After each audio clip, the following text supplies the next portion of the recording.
न इह अभिक्रमनाशो अस्ति प्रत्यवायो न विद्यते। कह रहे हैं ये जो कर्मकांड तो हैं वो तो ऐसे हैं कि यदि बीच में कोई भी त्रुटि हो गई तो सारा का सारा ही अभिक्रम का नाश हो जाएगा, आरंभ किए हुए कर्म का संपूर्ण नाश हो जाएगा। लेकिन कर्मयोग ऐसा है कि तू जितना करेगा उतना तेरे अकाउंट में आ जाएगा, उसका नाश नहीं होगा। प्रत्यवायो न विद्यते, और उसका उल्टा फल भी कभी नहीं मिलेगा। ये तंत्र मंत्र विद्या जो करते हैं ना, उसका उल्टा फल भी हो जाता है। तो पहले तंत्र में एक विद्या होती थी, किसी किसी को वो छोड़ना, मूठ बोलते हैं उसको, या और कुछ भी, मतलब किसी को मारने के लिए कोई मारण शक्ति तांत्रिक ने उसको अभिमंत्रित करके छोड़ दिया है जी। बाण तो स्थूल होता है और वो शक्ति सूक्ष्म होती है, उसको जो भी नाम दें आप। पर मान लो बाई चांस यदि वो व्यक्ति उसको नहीं स्वीकार करता है, उसने अपना शक्ति का, भक्ति का ऐसा कवच पहन लिया कि उसके पास वो नहीं जा सकती है, वो गायत्री मंत्र के जप में लगा है और तांत्रिक ने वो विद्या छोड़ दी और वो अगला व्यक्ति उसको अपने ओरा के अंदर प्रवेश नहीं करने दे रहा है। जैसे महापुरुषों का ओरा होता है, ऐसे हम सबका ओरा है। ओरा मतलब एक आभा मंडल हमारे शरीर के चारों तरफ, वो किसी भी मशीन में देखा जा सकता है। ये साइंटिफिक है, कोई मतलब बहकाने वाली बात नहीं है, हम सबका है वो। और जैसे जैसे हम साधना करते हैं तो वो हमारा सशक्त होता जाता है और सफेद होता जाता है। और जब साधना नहीं करते हैं तो बीच बीच में से उसमें होल हो जाते हैं। जैसे ऊपर ओजोन लेयर है, उसमें होल हो रखे हैं ना, ऐसे हमारे ओरा में भी बीच बीच में होल हो रखे हैं, छिद्र हैं, उनमें से नेगेटिव शक्ति प्रवेश करती हैं। तो साधना करने से वो पूरा हमारा जो आभा मंडल है वो श्वेत होता है और सशक्त होता है। मनसा परिक्रमा के जो आप 6 मंत्र बोलते हैं, प्राची दिगग्निरधिपति रचितो रक्षितादित्या ईशवः, फिर दक्षिणा, फिर प्रतीचि, फिर उदीचि, फिर ध्रुवा, फिर ऊर्ध्वा, तो 6 दिशाओं से साधक ने अपने आप को ईश्वर के कवच से आरक्षित कर लिया है और अब सुरक्षित होकर के वो ईश्वर के साथ अपना कनेक्शन जोड़ रहा है। ये उसका अभिप्राय है मनसा परिक्रमा का। तो जब हम साधना आदि करते हैं तो हमारे उसमें, हमारे आभा मंडल में कोई नेगेटिव शक्ति का प्रवेश नहीं होता है। तो कर्म कांड में क्या होता है कि जैसे कोई एक सूक्ष्म शक्ति को छोड़ते हैं किसी दूसरे का नाश करने के लिए, और उस व्यक्ति ने उसको रिसीव नहीं किया तो फिर वो वापस आके इसको मारती है। एक बार छोड़ दी तो अब ये किसी न किसी को तो मारेगी निश्चित रूप से। तो उल्टा फल हो गया ना कर्मकांड का। शक्ति छोड़ी थी शत्रु के नाश के लिए, लेकिन शक्ति वापस आके नाश किसका कर रही है? यजमान का।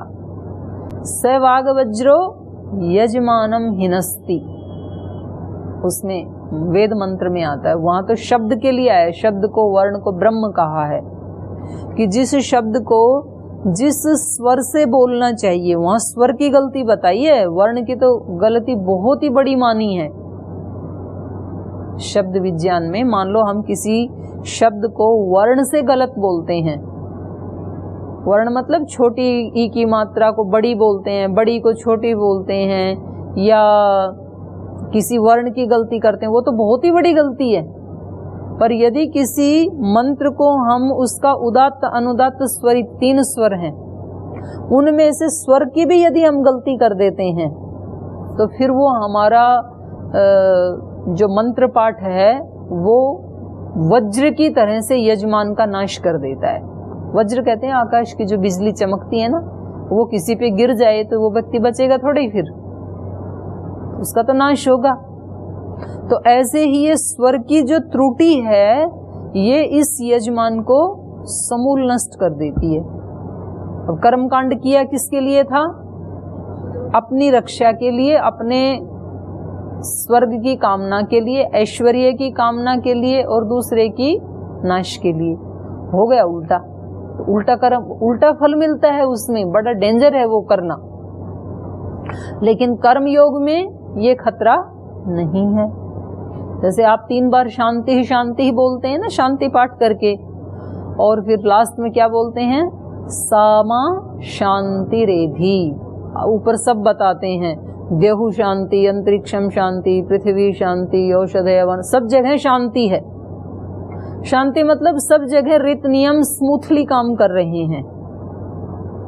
द्युलोक शांत है, द्युलोक में जितने भी ग्रह, उपग्रह, नक्षत्र, सूर्य, वो सब अपने अपने ऑर्बिट में घूम रहे हैं, शांतिपूर्वक अपना काम कर रहे हैं। पृथ्वी शांति ही, पृथ्वी अपनी ध्रुव के ऊपर अपनी रूटीन में घूम रही है, शांत से अपना काम कर रही है।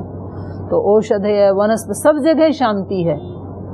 समुद्र भी शांत है, उसका स्वरूप ही है कि भाई बाहर से किनारे के ऊपर उसमें लहरें उठेंगी, बीच में जाएंगे तो वो बिल्कुल शांत मिलेगा। तो ये सब जगह शांति रेव शांति, शांति ही शांति है। सा मां शांति रेधी, सा मतलब वह, सा शांति, वह शांति, माम एधी, मुझे भी प्राप्त हो। तो वहां ये जो मां है, तो मां का है अनुदात्त स्वर, नीचे लाइन लगी हुई है ऐसे वेद में जो मंत्र है, तो वहां मां का अर्थ क्या हो जाएगा? मुझे। और यदि मां के ऊपर सीधी लाइन लगा दें उदात्त स्वर, तो मां का अर्थ हो जाएगा निषेध। सब जगह शांति है, लेकिन वो शांति मुझे ना मिले। अगर हमने उदात्त बोल दिया तो उल्टा अर्थ हो गया ना। तो प्रार्थना किसके लिए की थी? शांति प्राप्त करने के लिए। और बोल दिया क्या? सा शांति मां एधी, वो शांति मुझे ना मिले जो सब जगह है।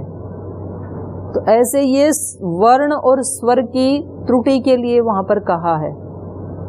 तो ऐसे ही ये कर्मकांड में भी, ये कर्मकांड भी ऐसा एक क्रिया है जो यदि उल्टा हो जाए तो फिर उसका उल्टा परिणाम निकलेगा, अगर उसमें कोई त्रुटि हो जाए तो इसलिए इन्होंने कहा कि ये जो तू कर्म योग का मैं तुझे उपदेश दे रहा हूं, ये जो कर्म योग है, इसमें ना तो अभिक्रम का नाश होता है, ना तो प्रत्यवाय होता, माने उल्टा फल भी नहीं मिलता है। स्वल्पमपि यस्य धर्मस्य त्रायते महतो भयात्। अपने स्वधर्म का, स्वकर्म का ज्ञान पूर्वक निर्वहन करने से, देखो यहाँ पर कर्म योग का मतलब है योग पूर्वक कर्म, ज्ञान पूर्वक, बुद्धि पूर्वक कर्म, अंधाधुंध नहीं, आपको पता ही नहीं और हम सारी क्रियाएं करते जा रहे हैं दिन भर, तो फिर उसका 100% परिणाम नहीं आएगा हमारे जीवन में। परिणाम तो आएगा, लेकिन जितना आना चाहिए उतना नहीं आएगा। इसलिए वर्षों से लोग प्राणायाम कर रहे हैं तो भी उनके जीवन में अभी भी रोग बचे हुए हैं, क्योंकि उन्होंने पूरा संकल्प और विधि पूर्वक और पूरे टाइमिंग से नहीं किया। वर्षों वर्षों से हवन कर रहे हैं, लेकिन अपने दोष अभी तक भी जले नहीं हैं, वो एज इट इज हैं। तो मतलब उस क्रिया का पूरा परिणाम नहीं आएगा।